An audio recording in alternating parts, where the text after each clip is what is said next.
think we were drawn to this place because of how remote it felt, yet close to the city.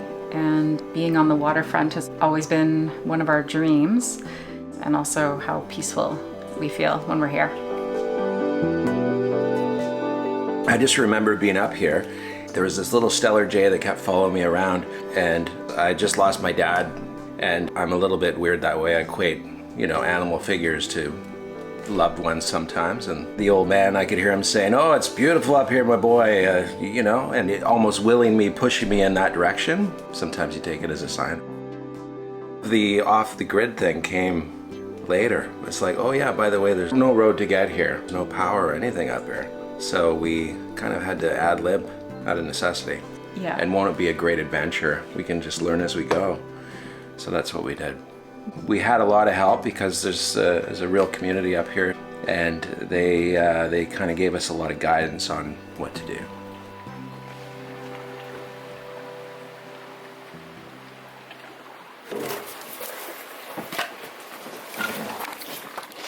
We have 3 kids, and they're aged 14, 12, and 8. So fairly younger still. We moved up here about 3 years ago, and I think it was the perfect time.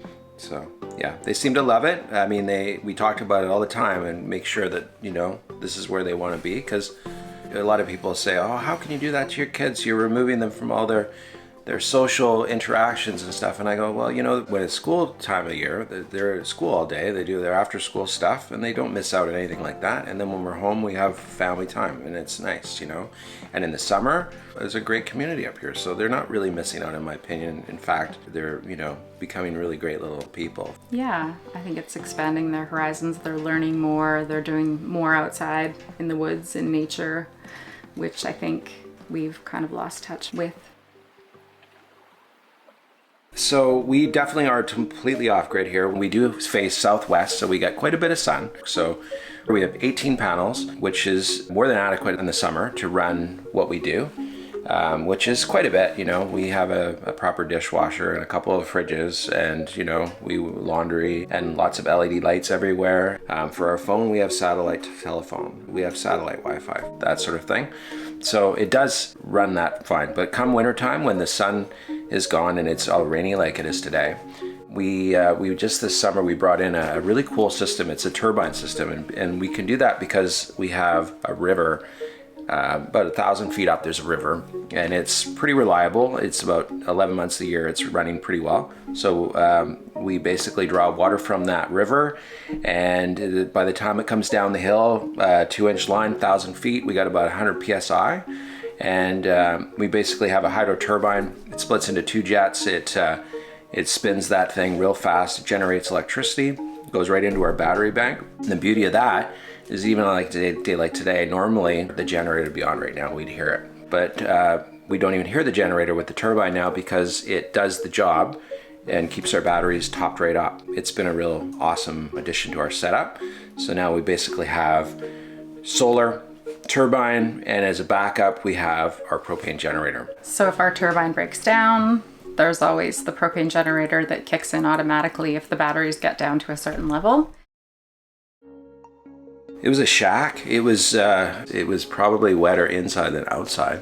Yeah. And we had an inspector come in, and he said, absolutely do not try to bring this house back to life. Yeah, he said tear it down. The family room used to be a workshop with a mud floor and a leaky roof. So it was part of the cabin, so we were allowed to renovate it. It only took us about 8 months before it was livable, but we didn't have parts of the house finished or the yurt set up yet. The yurt was going to be more for storage. Yeah. And then I remember I said to you one day, I said, we'll just stick the kids in the yurt and everything's cool. And she's like, there's no way the kids are sleeping in a tent, right? And are gonna walk out in the middle of the night with the bears all over. And so what are we gonna do? And then we said, no big deal, right? We'll connect the two with a mudroom. And that's how the mudroom came to be.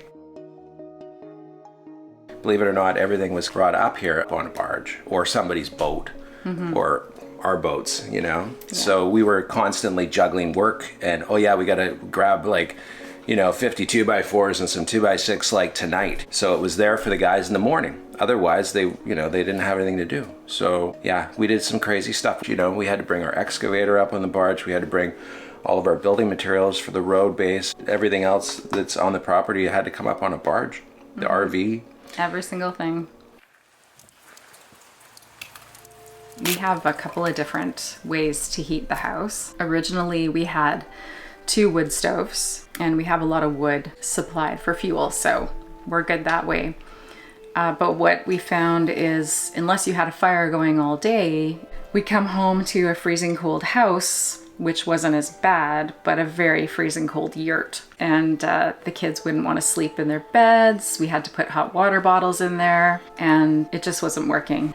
Just this past summer, we got a pellet stove, which I think a lot of off-grid people might be opposed to because you have to go out to the store and buy the pellets. It also draws a little energy, feeding the 1 pellet at a time. Yeah, and also the fans. So you have to have a good power system before you can use a pellet stove.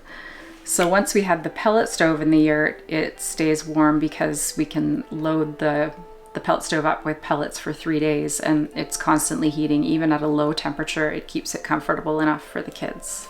And then our other source of heat, it used to be a smaller old wood stove, but this year we upgraded to a bigger wood stove, and it warms more square footage in the house. It finally feels now that the whole house is heated. And then we actually, if it gets really, really cold, we do have little wall-mounted propane burners as well. But propane, as we said, is expensive because it comes up in a barge and they charge a premium. So that's sort of, if it's really cold out, we crank those on. Drinking water we get from the creek as well, the same place we get our turbine from. And then we run it through 2 filters. We have a large sort of particles, get the sand and the rocks out. And then we have like more of a minute filter. And then it's supposed to go through a UV filter, but I haven't hooked it up yet. We actually did bring a septic system in. We had a guy set it up. And what they ended up doing was we have a small holding tank, gravity feeds into that holding tank. And then we have this macerator pump that basically takes everything and it shoots it up a 2-inch line into our septic field. So it's gets it away from the ocean and where it needs to be, and it works really well. So the first place we rented up here for a few months while we built this had a really basic setup. And I remember I'd be out there in my underwear in the pouring rain, pouring gasoline into the generator, otherwise the alarm would be going off, beep, beep, your food is going bad. And it was a nightmare, and I said, we'll never, ever do it like that.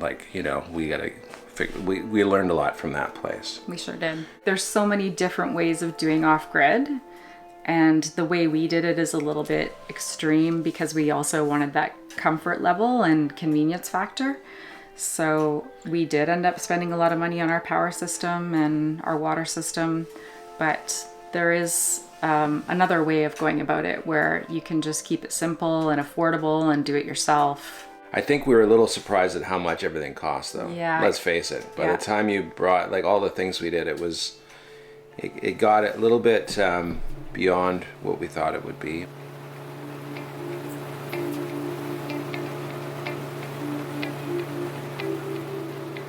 For transportation, we decided we would get 1 boat as our main boat to get back and forth because it's about a 20-minute boat ride from dock to dock, we say. So from our dock to the dock in the marina.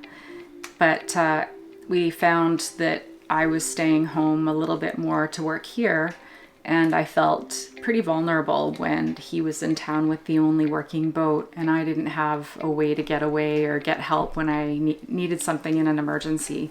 So we then purchased a second boat for safety and also convenience. And inevitably, when you're driving a boat all the time in this kind of a climate environment, one's going to break down.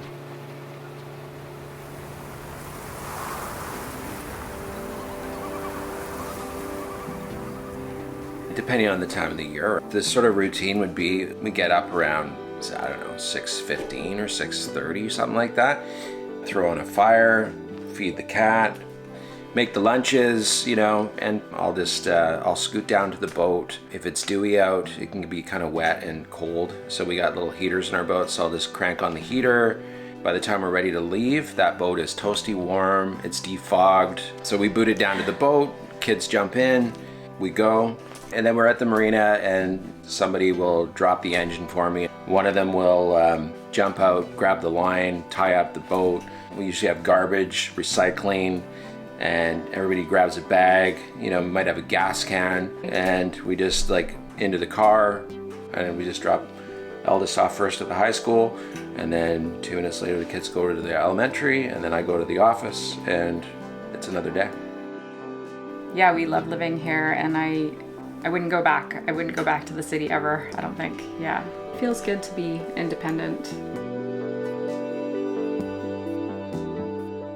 Please share this video if you liked it. Also, be sure to subscribe to Exploring Alternatives and check out our playlists for more stories like this. Thanks for watching.